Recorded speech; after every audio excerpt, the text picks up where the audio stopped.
for hitting the like before I even start talking. You may want to take those back at some point. I don't know. For those of you that don't know, I'm TC. This is MBRR Media. Used to always refer to it as Minnesota Black Robe Regiment and then MBRR podcast, but we are switching it over to media. Big shout out to show producers, the Angry Vet Tav from here on YouTube.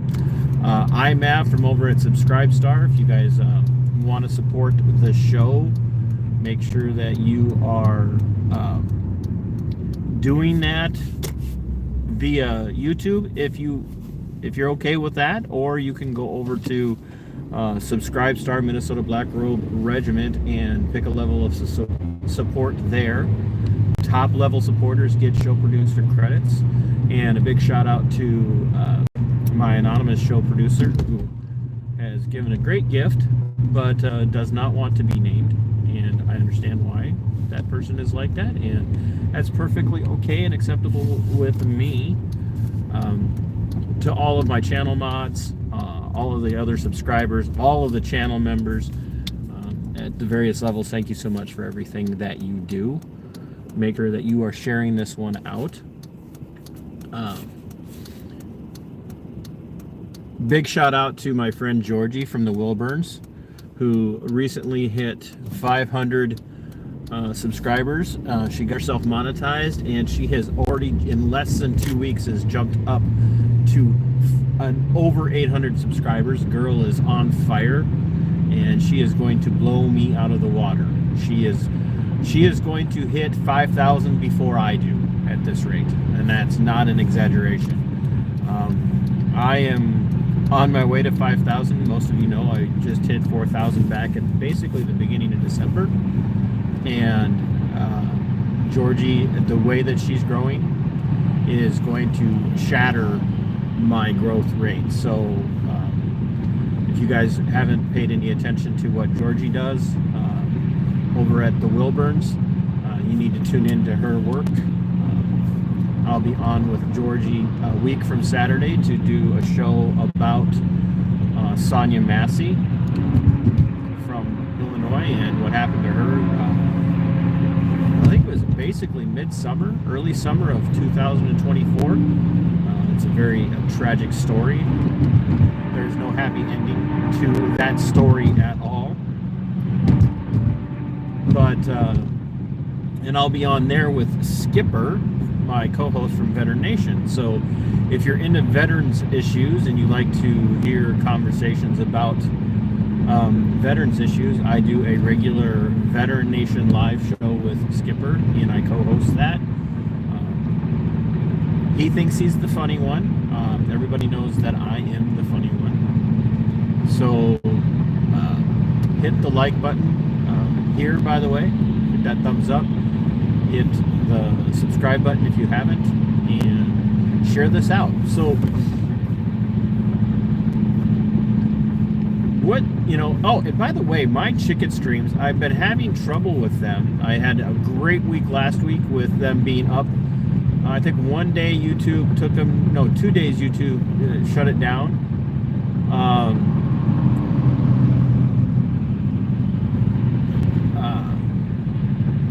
And then so far this week, they have one day allowed without me being at home managing, they have allowed 1 day of me streaming the entire day without taking me down. They took me down early yesterday. They took me down early today. So I don't know why they're doing that. I don't know what's going on.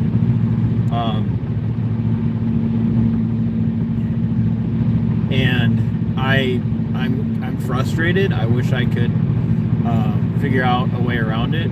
The only thing I can imagine is that having to stream up that long, I'm generating a lot of views, and they're probably shutting it down for some reason, thinking it's being run by a bot or something. So I'm trying to, like I said, figure out a way to get that to operate without any problems. So we are where we are with that. So once again, hit the like button, hit the share.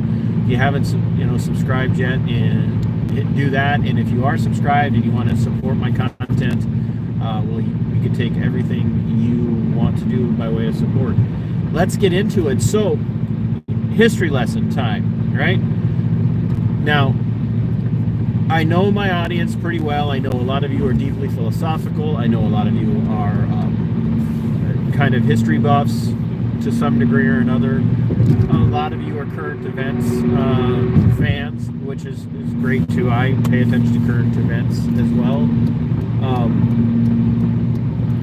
But I also know that we have a smattering of people who don't understand a lot of the terminology that we use, and it's kind of like when you hear people refer to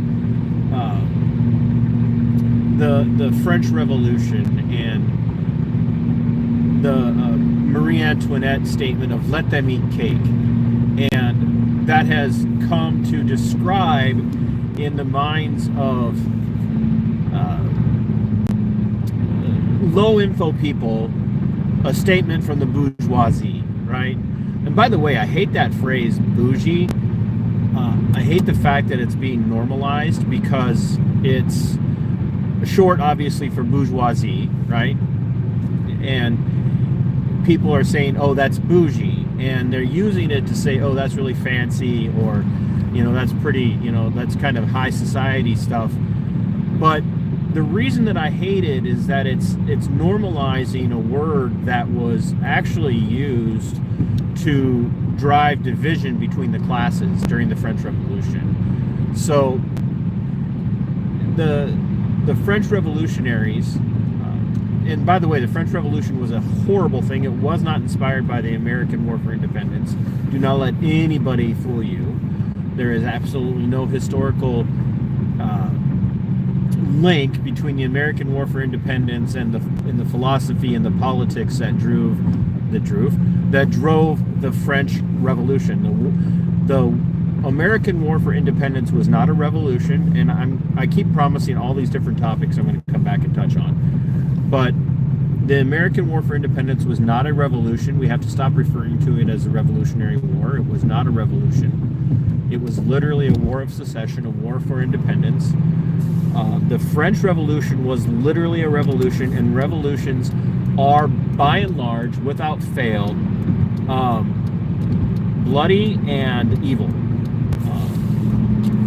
There's absolutely no way around that. And so the French Revolution brought up this phrase of bourgeoisie, which was meant to drive division between the classes, especially the aristocracy and the peasantry, and even to some degree the mercantile, the more genteel mercantile class. So when you hear somebody use that phrase bougie, ask them if they know what it means, because it's a very negative word and it is meant to cause division.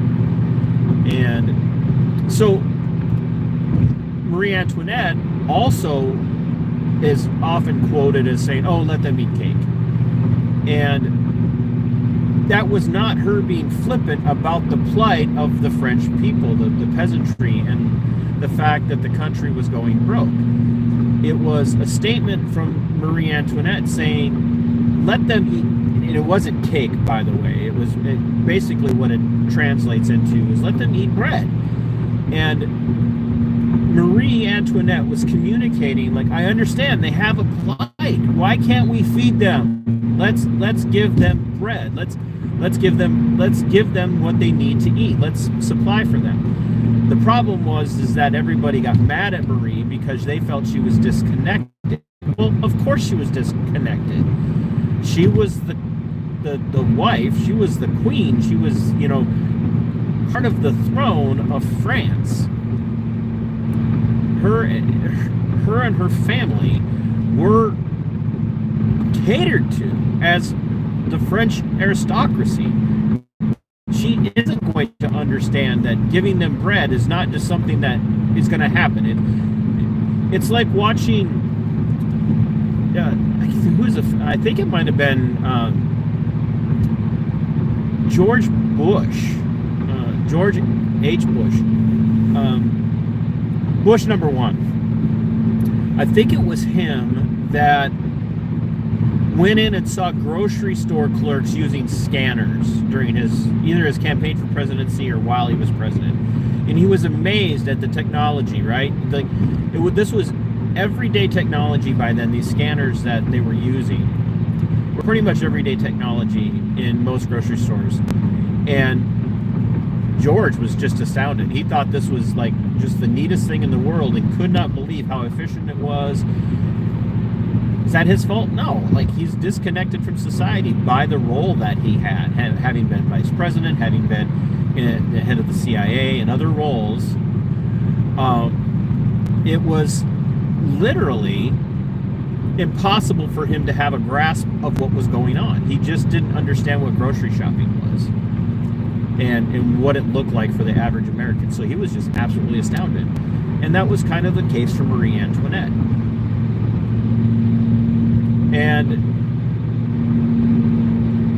I'm heading home, by the way. Oh. Hello there, Georgie. Georgie's here. This is Georgie, the Wilburns. She is absolutely going to shatter. She's going to hit 5,000 subscribers before I do. It's a race. I have less than 900 to go. She has 4,200 to go. She's going to beat me.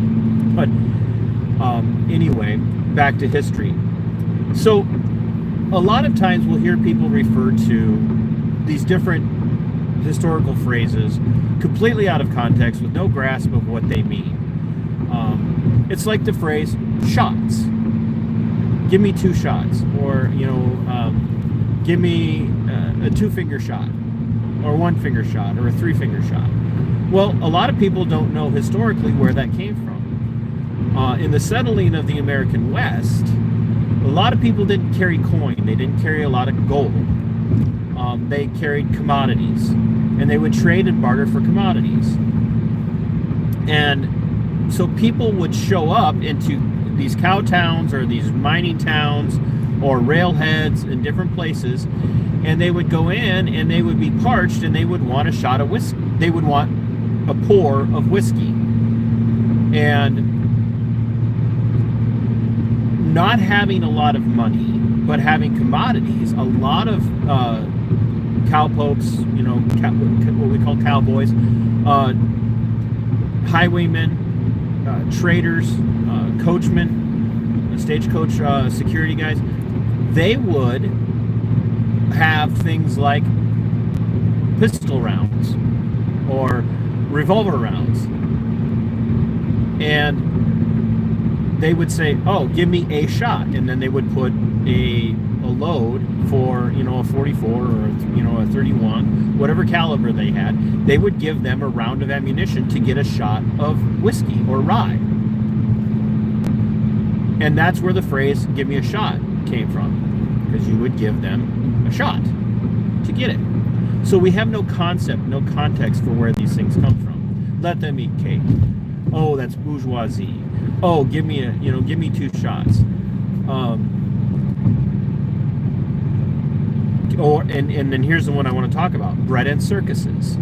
We hear a lot of reference in our society today, and one of the greatest places that this is, or not greatest, one of the most oft-used places where bread and circuses is being used is in the circles of kind of uptight,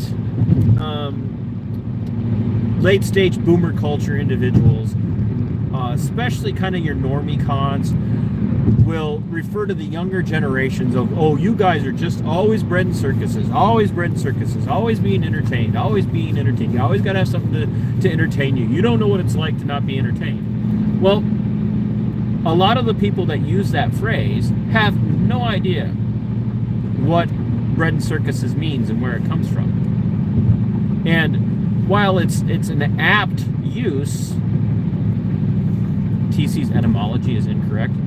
Oh, you better message me, Snarky. Give me an explanation about the etymology.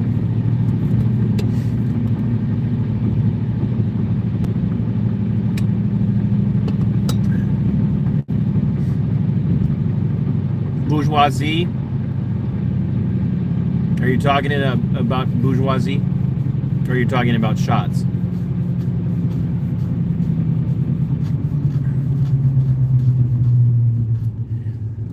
It might come from a German word, but it is also used in reference to. Are you talking about Schott? Schott.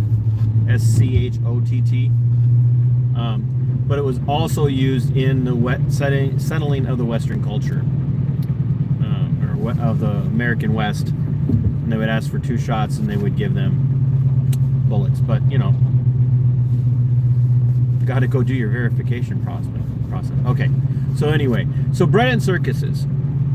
A lot of people who don't understand what bread and circuses is will use it, whether it be the boomers or the Gen X, late or old Gen X versus the newer Gen X, and onto the millennials and whatever the other generations are. Like the generations. I don't know. What are we on now? I give up. I don't even know anymore. I'm tired of all the generation stuff. But hey, found somebody to do my tires, by the way. So if you hear that vibrating, I'm getting tires done a week from Friday. I'm probably gonna have to pay them with bread and shots.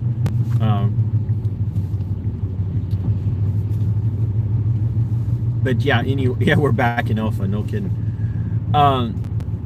So there's just this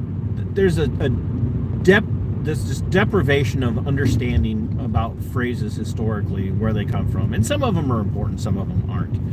Like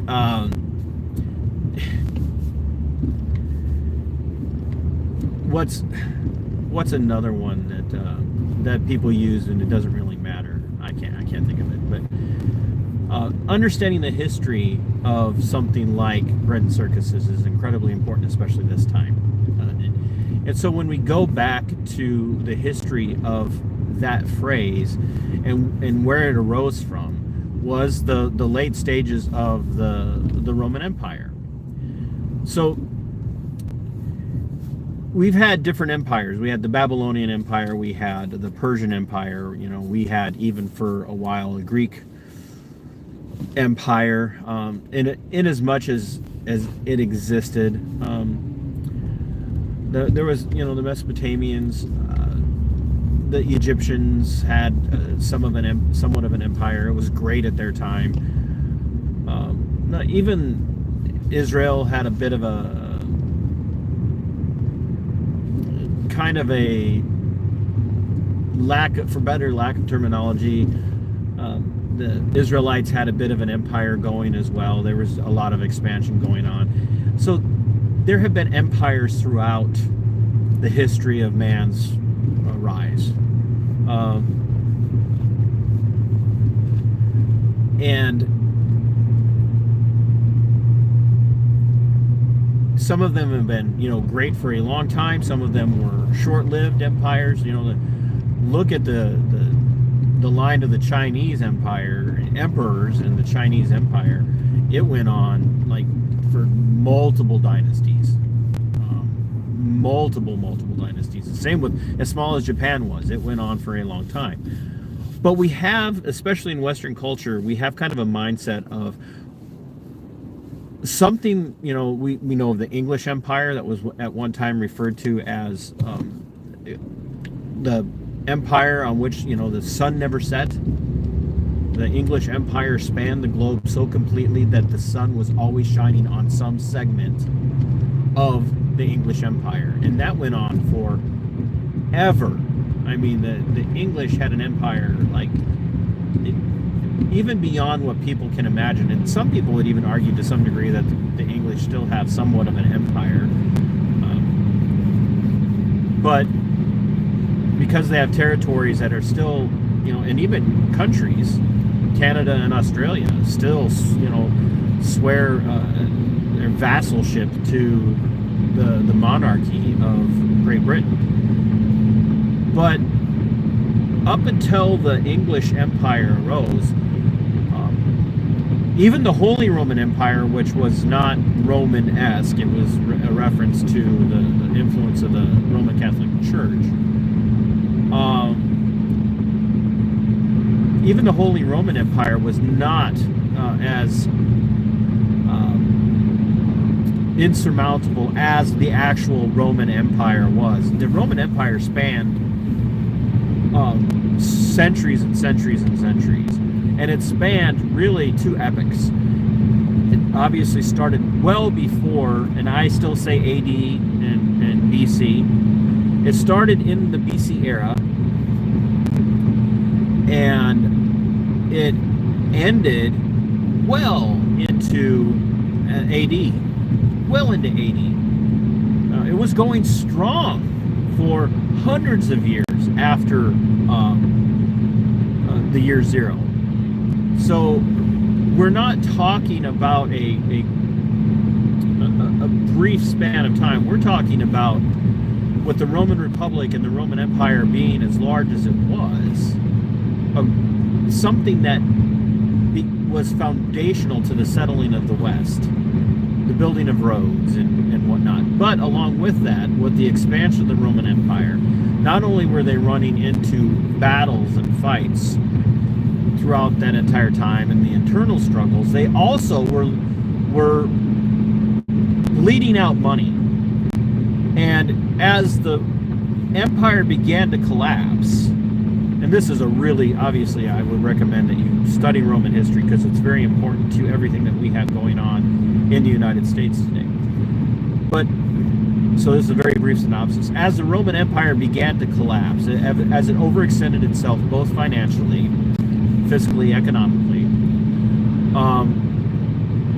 it also began to collapse internally, where the Roman citizens were feeling entitled to all the privileges of being Roman citizens in the empire, at the same time not having responsibility for any of what they had going on. They had become so, especially in Rome proper, they had become so enmeshed in comfort and lavishness that even their peasantry was benefiting from the expansion of Rome via its armies into Asia and Europe, Northern Europe, the conquering of the Germanic tribes and whatnot, conquering of the Celts, conquering of the Goths and the Visigoths, conquering of parts of England, Great Britain, the British Isles, and ultimately being, pushed back in some of these places, running into people they couldn't conquer. The Danes, the Vikings, the area that we refer to as Scandinavia now, these people kicked the shit out of the Romans. Absolutely just beat the shit out of the Romans. The Vikings sacked Rome well before its fall. And not in a way that destroyed the empire, but in a way that left the empire going, you know what, we're just not going to mess with Rome. And they would exact tribute and then they would leave. Well, Rome stretches on and stretches on and tries to grow and tries to grow and tries to grow. And eventually the economy starts to shatter because the money is being all these militaristic campaigns, trying to expand the empire, trying to bring more people, because the more people they brought in, the more treasure they could bring in. So the production of blood would produce treasure. The production of treasure would make the people in the large Roman cities feel more comfortable, more entitled. So they had to keep expanding their borders, which means they had to keep allowing people into the empire who were not actually Roman. You could purchase your Roman citizenship through different means. You could be made a Roman citizen as a slave by serving your master very well. You could be free. All of these things contributed to a large influx of non-Roman people into Rome to become Roman citizens, to then take part in all of the benefits of being a Roman citizen, which drained the treasury of the Roman Empire, which then caused Rome to have to go back and do more expansion. Is any of this are any of you hearing this right now? Does any of this sound familiar? I.e. the American Empire.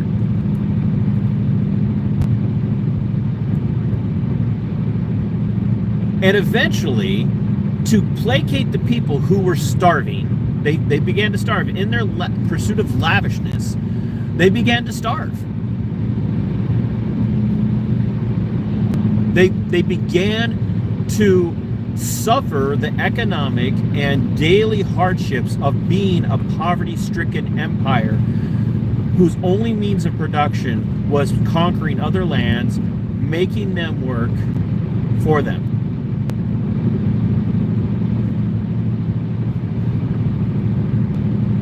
Taking from those lands that they conquered and bringing that in, whether it be grains or livestock or gold or silver or other precious things. Expansion in the Roman Empire eventually led to the decline of the Roman economy, which led to a decline in the lifestyle of the Roman people, who then demanded that the governors in their regions appeal to the emperor, and the emperor's response was to build circuses. Now, not the way we think. It was coliseums, where they would put on different sporting events. They would put on gladiatorial events. When they would put on these games, when they would put on the chariot races and horse races and the gladiatorial fights, and gladiators would fight slaves, gladiators would fight wild animals, and over and over and over, and on and on and on. All of this would go on, and they would have to build more and more coliseums, more and more circuses. And then they would also then give the people bread. They would give them bread. Sound familiar?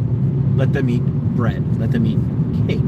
They would give them bread over and over and over again. That's how they would placate people. Because the people weren't willing to sacrifice. The people weren't willing to work. The people weren't willing to go and provide for themselves. They wanted to be provided for as Roman citizens. They demanded all of this stuff. And so, to keep their eyes off of the corruption of the Roman Empire, of the Roman government, of the Roman aristocracy, the Roman bureaucratic morass, they would entertain the people. They would give them sporting events. They would give them free food. And the people would not pay any attention, and they would just go about their business eventually, to the point where the bread and circuses led to even more of an economic decline, led to even more of a fall of Rome, and eventually Rome falls and collapses because Rome was constantly trying to increase, and the people just wanted to be entertained during the collapse of the empire. That's all they wanted. Entertain us. Entertain us. Entertain us. You could do whatever you want, do whatever comes to mind, whatever you need to do. Just keep giving us bread and circuses. Are you following me yet? Because if you're not, you might be part of the problem. And I'm gonna give you a tangible life example that I've been thinking about this since Donald Trump won election in November. And then I've really been thinking about it since January 1st. If you catch any of my stuff on my other social media platforms, I have talked about the reality that these two attacks that took place, the one in New Orleans and the one in Las Vegas. What is New Orleans, folks? What is New Orleans? It's a port, but what's it known for? Somebody answer the question in the chat. Whatever you think New Orleans is known for, put it in the chat. What's Las Vegas known for? In the United States, in the Republic of the United States, what is New Orleans known for? What is Las Vegas known for? Entertainment. Mardi Gras. It's a party. It's entertainment. The entire Bourbon Street district is nothing but entertainment. Go out and live your lavish lifestyle. Get drunk. Throw parties. Las Vegas. Get drunk. Gamble. Be entertained. Watch shows. Watch people put on stuff to entertain you. Be entertained. Las Vegas gets hit. Where? At the seat of the emperor. Trump Tower gets hit. And ever since Lincoln, the presidential position has been a position of emperor. It's often referred to by actual historical scholars as the imperial presidency. Thank you, Abraham Lincoln. The imperial presidency. Donald J. Trump is ascending to the throne of the Empire of the United States, and what gets hit? Trump Tower. What gets hit? Bourbon Street. And what are people saying? Everybody's talking about it right now. Football season, the playoffs. Everybody couldn't be bothered. Like, New Orleans gets hit, and they still had to have the Sugar Bowl. Because we can't be let down. We're not going to let these terrorists win.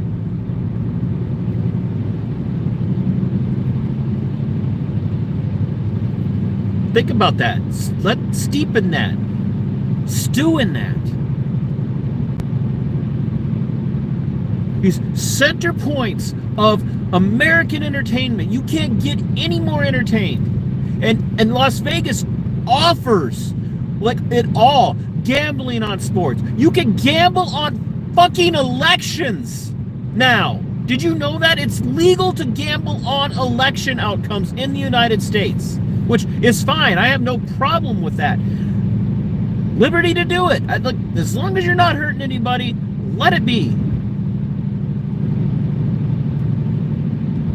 But you can gamble on elections in Vegas. You can gamble on horses. You can gamble on dogs. You can gamble on sporting events all over the country. But Las Vegas is gambling. Las Vegas is shows. Las Vegas is entertainment. Las Vegas is free and wanton sexuality. Folks, you can go to a brothel.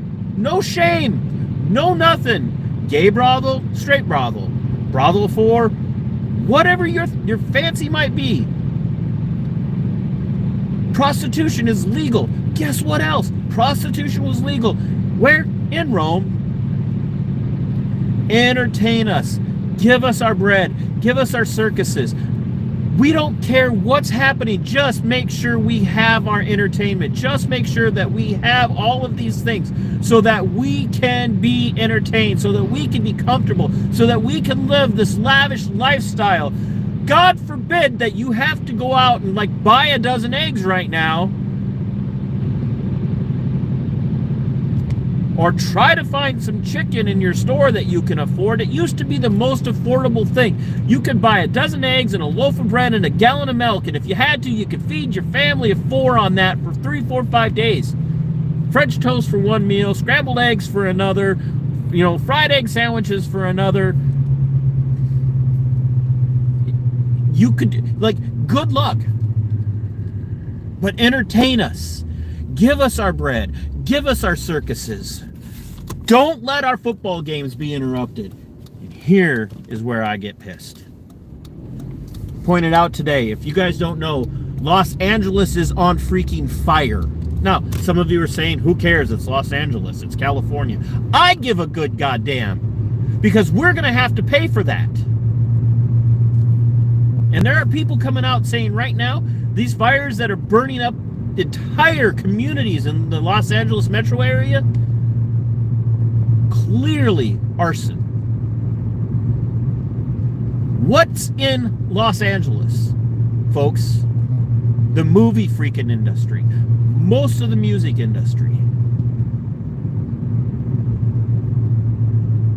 So I'm at work today, which I do every day, except for Saturday and Sunday, which are still work days because I'm working on content and more research and stuff.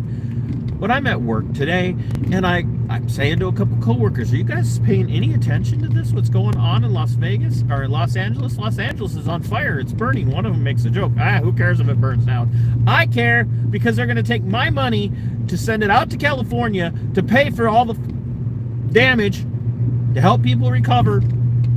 Couldn't do it for Hurricane Helene people, by the way. But they're going to take my money to go give it to them. And another guy goes, yeah, I saw the fires, they're going to have to cancel the Vikings game or move it. I'm like, whoa, wait a minute.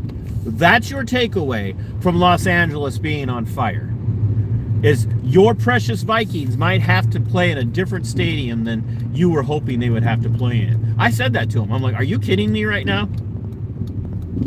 Are you really fucking kidding me right now that that's your takeaway, is that the Vikings game might get moved because of all these fires? That's your goddamn takeaway. Like, your fellow Americans are being displaced by a fire.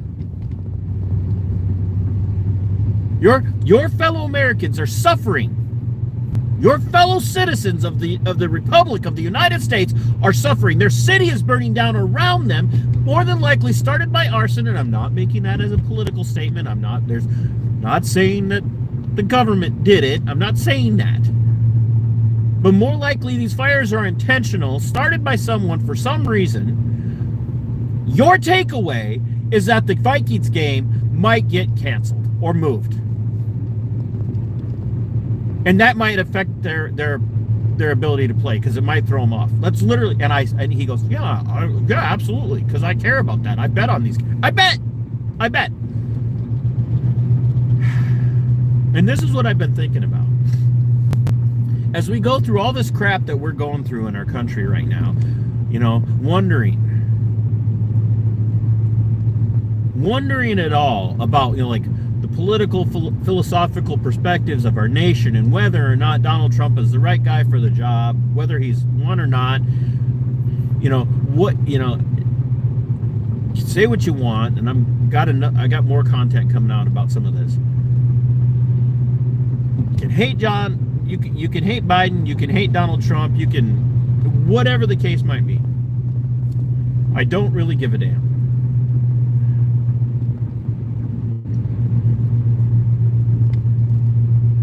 But here's what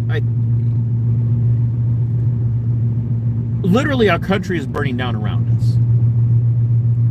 Proverbially, our country is burning down around us. You can't argue that. And Donald Trump ascending to the throne of the emperor of the imperial presidency of the United States of America is not going to stop any of that. No matter how hard you voted for him.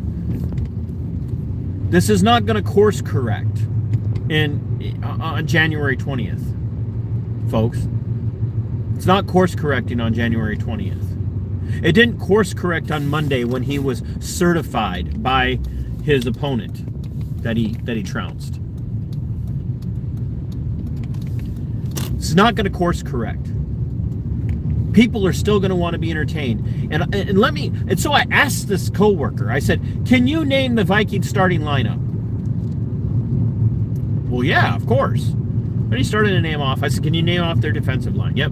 I said, now, can you do me a favor and name your entire city council? Well, my entire city council? I'm like, yeah. Well, I know Bob. I'm just throwing out a name. Well, I know Bob and I know Susan. I'm like, oh, cool. Well, I know Bob because we play softball together, and Susan was married to my brother-in-law. I said, so that's how you know them? Well, yeah. And I'm like, that's the only reason you know them? Yeah. I said, how many people are on your city council? Well, I don't know. How many people are on my city council? And I'm like, dude, I don't know. It's not my city. You tell me how many people are on your city council. Couldn't tell me. Had no idea. And I looked right at him and I said, and you are what's wrong with our country. You are why we're going to lose the republic. Why? Because I like football? I said, because you would rather know more about football than you know about how your own town is governed. You can't be bothered to understand that. But you can give me the entire starting lineup of both the offense and the defense for the Minnesota Vikings. And I said, I bet if I asked, you could give me even more than that. You can name more. Yeah, because I bet on them.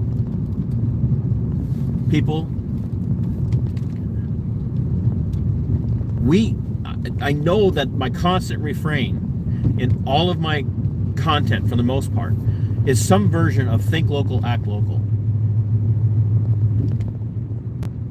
So we got Pam. You guys know Pam. You've seen the videos that I put out about the story about Pam. And Pam, you could text me and yell at me if you want to, but I can almost bet you that prior to the crap that was done to Pam, Pam probably didn't know jack squat about her local politics or even her county politics. But you want to know what Pam's paying attention to today, folks? Pam's paying attention to world events. I'll guarantee you that. Because she's got a son in the military now. And he's not in the United States.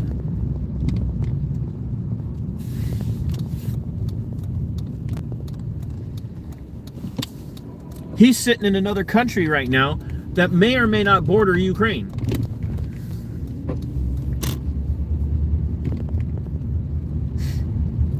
You want to know what else Pam's paying attention to? Pam's paying attention to her local police departments. Pam paying attention to her city council. Pam's paying attention to her county board meetings. Pam's paying attention to her county attorney, who her county attorneys are. Pam's paying attention to everything in the county. Pam's paying attention to the stuff that's happening in her state. I want to name. There's another person in this chat right now, Snarky. Guarantee you, Snarky knows who's on his city council. Guarantee you, Snarky knows who's on his, what's going on in his state. Now, let me ask you this. For all the time that we all spend on YouTube, for all the time that we all spend watching YouTube videos, for all the time that we spend watching auditors and watching commentators, watching TC, for all that time, and thank you for everybody who watches.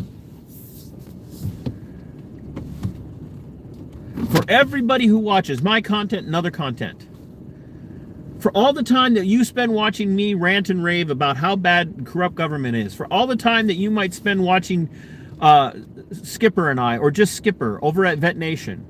For all the time that you spend watching the Wilburns, and all the time that you spend watching everybody else, especially when it comes to my content, or all the what the hell's crap that is going on, and all of the trials that everybody's talking about, for all of the different channels that do true crime this and true crime that, and sports this and sports that, and outdoor sports shooting, and all of this, for all the time that you spend watching that, when is the last goddamn time you went to a city council meeting?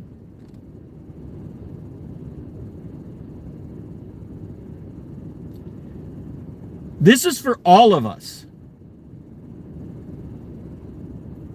I don't care if it's Skipper. I don't care if it's Georgie. I don't care if it's Squid. I don't care if it's Slug. I don't care if it's me. I don't care who it is. When's the last time any of us knew anything about how our fucking city councils operate? That know the names of the people on the city council. That know how their council meetings go. Who know anything about how the county board operates. Who know who's running for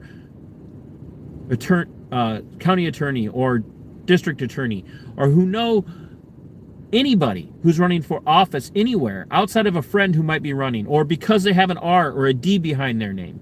Do you know anything? Are you paying any attention? Are you going to your school board meetings? Are you going to your city council meetings? Are you paying attention to what's happening in your state house and your state senate?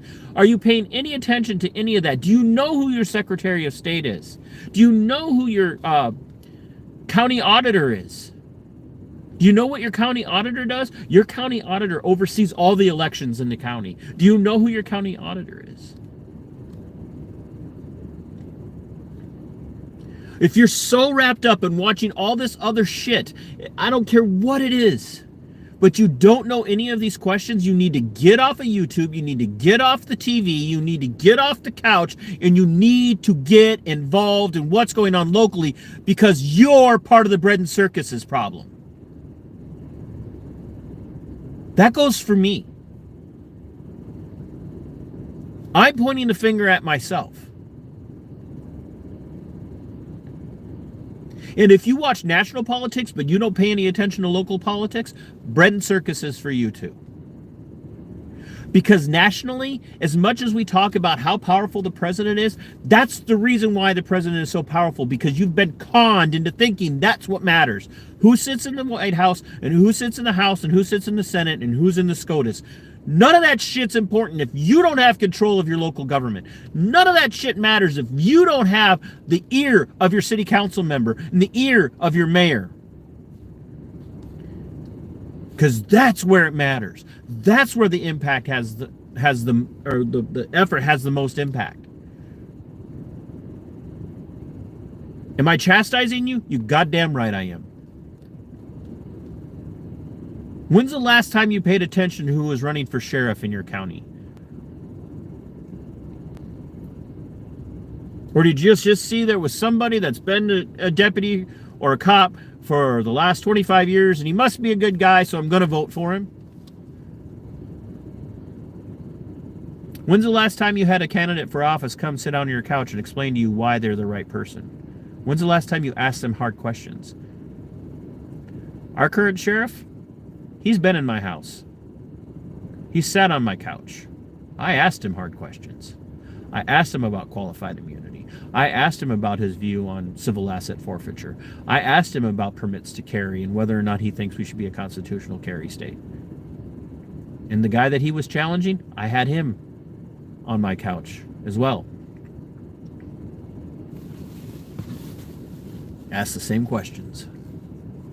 Got vastly different answers. I'm not saying you can't be entertained. I'm not saying that you can't go out and spend time relaxing. Folks, I'm going to go relax tonight. I'm not going to be all up in this all night long. After this is done, I'm going to go take care of my chickens. One of the triplets got out. She's going to have to get rounded up and put back in the pen or in the paddock.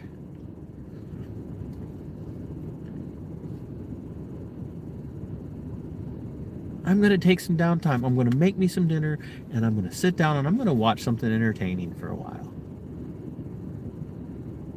But the question is what you are entertaining yourself with for the most part throughout the entire day, throughout the entire week, every month. Are you entertaining yourself with things that have no impact on you personally on a daily level, on a daily basis, on a personal level? Things that you can't impact, things that you can't control? Or are you spending at least a decent portion of your time not being entertained, but educating yourself about who is in a position of governance locally for you? Because if you don't know the answers to those questions, you're part of the problem, not a solution.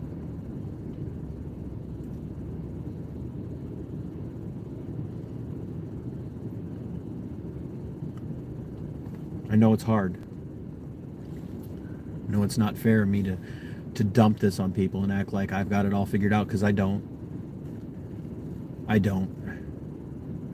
spent a lot of time with this show, with this platform, talking about this stuff, but not going to my own city council meetings. Well, my city council knows my name now. I have the mayor's number. The new mayor. And he knows I'm watching him. And I know the name of every city council member, and I know the name of every department head.